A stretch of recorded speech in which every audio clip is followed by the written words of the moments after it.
Roberto, one of the things that you do really well is to utilize social media, and you actually utilize your hobby to grab their attention, which I think is incredible.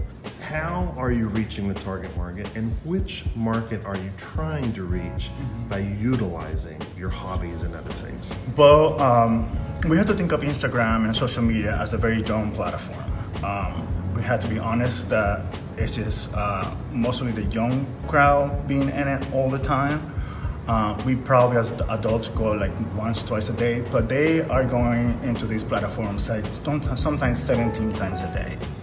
So it is important that you have a presence in social media because the main goal is to create a brand, not for just our generation, but the young generation, right?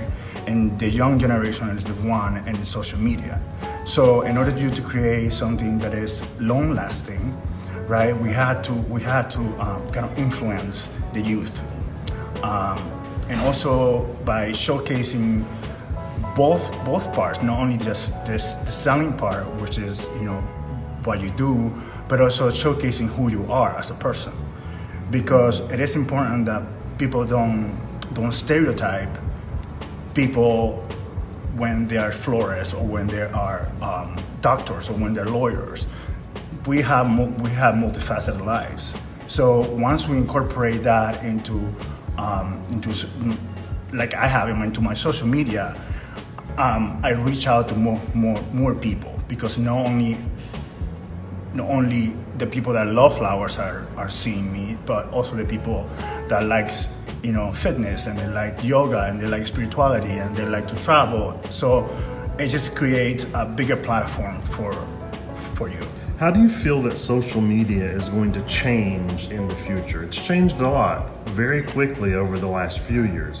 How do you think it will change? And the second part is that, how will you change how you use social media in the future?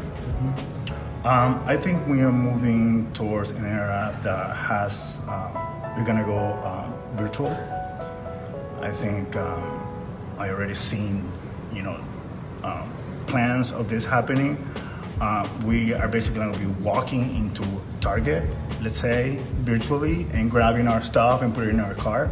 And I think that that is the vision where I see this going, with all these videos being placed on social media, and all these graphics and things that move. And so I think the vision is actually just walking into any store.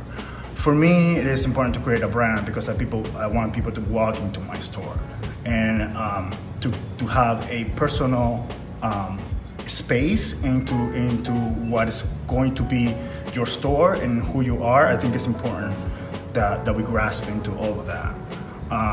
For me, my internet presence has to be important, because when people walk into that store, I want to make sure they see me first, and that I think is what correlated all in all of my platforms. In my Instagram, which is Roberto Gonzalez Flowers, and my personal Instagram, which is Roberto Gonzalez Official, and my website is Roberto Gonzalez Official as well.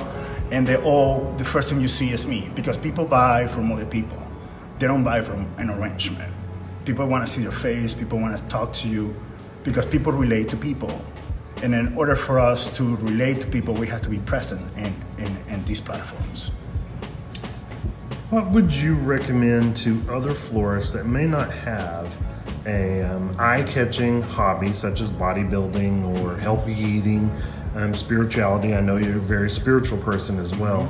If someone doesn't have that type of hobby that they can use to grab attention, what might be something that you can recommend to them that they might be able to use? They probably are bakers. They love to bake. They probably are kneaders, they like to knead. They are crafting. They like to craft something. They like collect, butterflies. They like to collect leaves. All those things. I'm a very big collector of money, which I haven't showcased that part, but I collect bills and I collect coins from all over the world. So like those type of things, they could be related, but then again, you have to separate them, right? It has to be an Instagram for your hobby. It has to be an Instagram for your work. But kind of correlate to each other. Maybe you put a story about your coin collection and say, I found my coin collection in this place, and then your Instagram where your work is, you showcase the place where you found the coin collection, and like that you just correlate back to each other. But they had to be separated, but at the same time they had to be united. You had to be the same person as your hobby, and you had to be the same person as you're a florist, so people can see the correlation and basically they relate. This seems to be a great way to add personality and a bit of a personal touch to social media, which can sometimes be very impersonal. Is that part of the reason that you're doing it? Yes, I think it's important for me, and when I take a picture, let's say, and I post it, to let the follower know what I'm feeling in that moment, right? And the way I do it is just by finding a word to describe the moment. People don't like to read a lot of things. People don't like to read like huge paragraphs of things and explaining everything. People like to relate. I know a lot about the neuroscience, and I know about what words trigger what in the brain. So I use very simple words to describe the moment.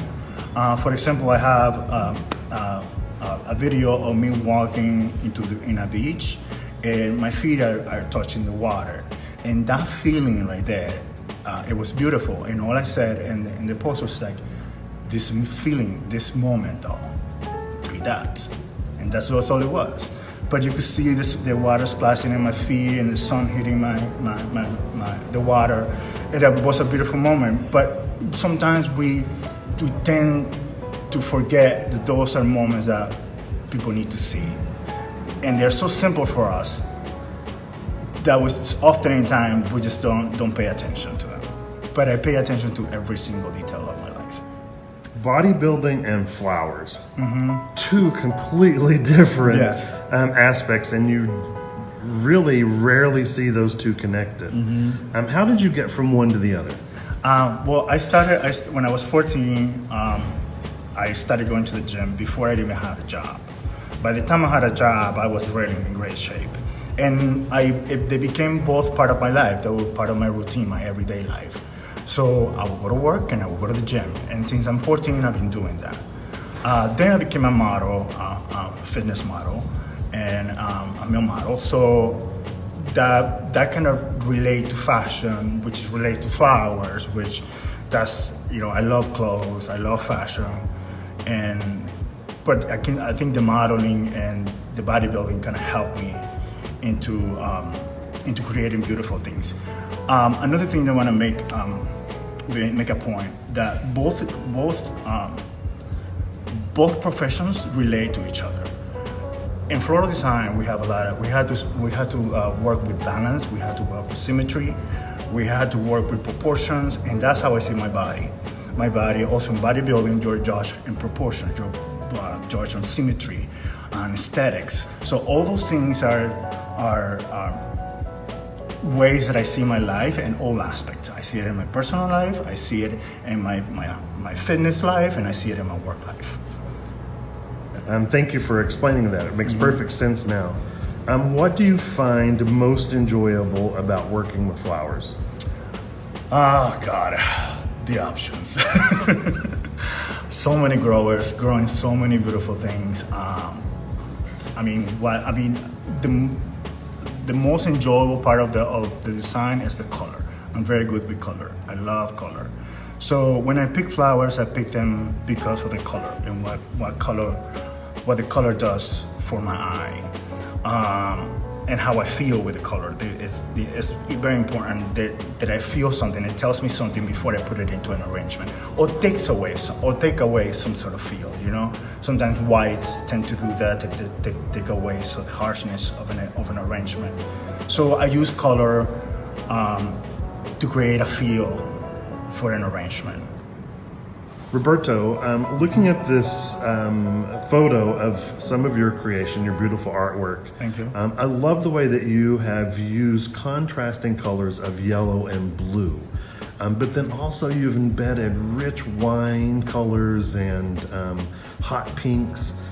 Was that something that is a personal preference, or is it something you see trending in the market right now? Well, it's both, right? Because whatever is trending, you don't have to make it personal. But it became personal to me, and I kind of relate a lot to it because I'm a model, and I love fashion. Right now, the big names like Gucci and Dolce & Gabbana are using huge prints. They're using pattern on pattern. They're using a lot of flower, a lot of tigers, a lot of prints, very bold statements. So I think it's important when we want new clients, right, to kind of relate to that feel. For me, it was to create something that, what is that woman that dressed in Dolce & Gabbana would want to have in her house, right? And that's what I got inspired by, and that's why all the bold colors and all the shiny surfaces, but it's also very eccentric. Because that's not something that everybody likes. That's not in a traditional home. You cannot see that in a modern home. You have to be very eccentric. And I think that woman, that Dolce & Gabbana woman, that Gucci woman, is a very eccentric woman who wants to be noticed. So for me to create that collection was basically an homage to that, and just to capture, these people's vision. Roberto, I want to say thank you so much for joining me today, for sharing with the other florists. And beyond that, please keep up the inspirational posts that you do. Thank you. Encouraging others to lead a clean, healthy life, and keep up the incredible, beautiful artwork you do with flowers. Thank you so much for telling me.